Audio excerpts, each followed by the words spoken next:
Pag-usapan po natin ang issue tungkol dun sa movie nila Paolo Contis na Dear Satan at ang natanggap nilang rating mula sa MTRCB in 5 minutes.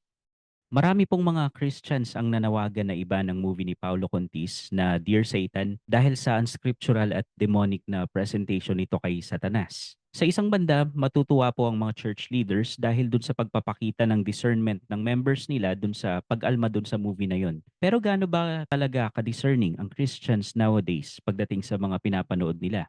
O hypocrisy lang po ang reaction na ito? Ang idea po ng movie ay hindi matatalo ng kasamaan ang kabutihan, which is true. Pero ipinakita po nila ito to the point na napagbago nung isang bata si Satanas at ito po ang mali. Hindi po magbabago si Satanas. Well, kung iisipin mo nga naman, mapagpatawad at mahabagin naman ng Diyos at kung magsisisi lang siguro si Satanas, baka matapos na itong conflict sa pagitan nila ng Diyos and in the end, wala nang impyerno kundi langit na lahat. Ganun nga ba?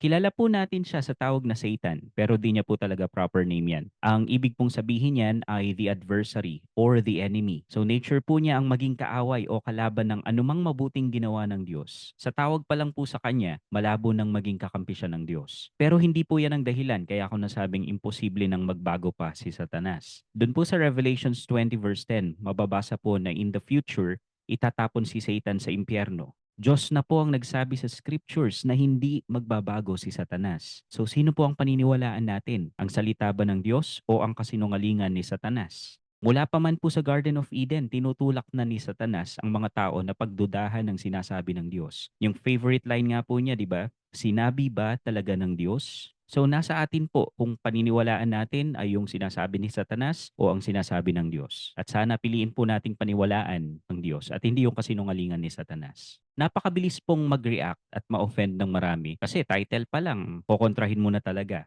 Pero tandaan po natin na si Satan ay nagdi-disguise as an angel of light ayon sa 2 Corinthians 11 verse 14. At itong mga ganitong klase ng tao ang dinidescribe ni Pablo sa 2 Timothy 3 verse 5 na ipinapakita nilang makadiyos sila pero hindi naman nakikita ang kapangyarihan nito sa buhay nila. Napakarami po nating tinatangkilik na movies or kahit mga dramas na nagtuturo ng laban sa Diyos at sa gospel ng Panginoong Hesus. Ang Harry Potter po, pasintabi sa mga fans, ay nagbibigay ng idea na pwede kang maging good witch and yet ang witchcraft po ay condemned sa scriptures. Ang Marvel movies ay nagpapakita ng multiverse theory na nag-a-undermine ng all-sufficient sacrifice ng Panginoong Hesus. Pinaliwanag ko po yan sa isang video dito sa channel kung compatible ba ang multiverse theory sa Christianity. Yang dalawang movies po na yan, although may mga good virtues din na tinuturo gaya ng justice, love, and sacrifice, wala po tayong makikita na merong Diyos kung kanino accountable ang tao. Basta kung malakas ka, panalo ka.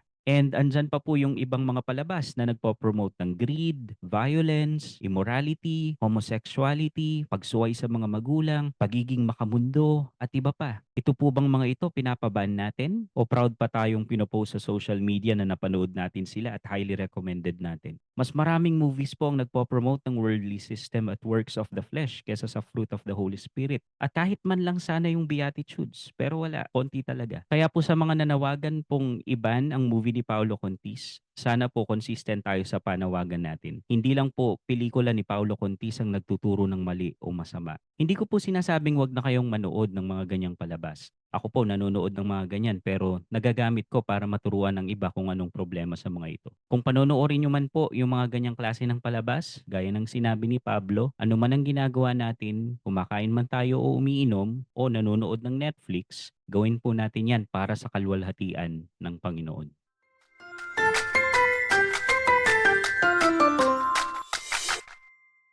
Subscribe for more content.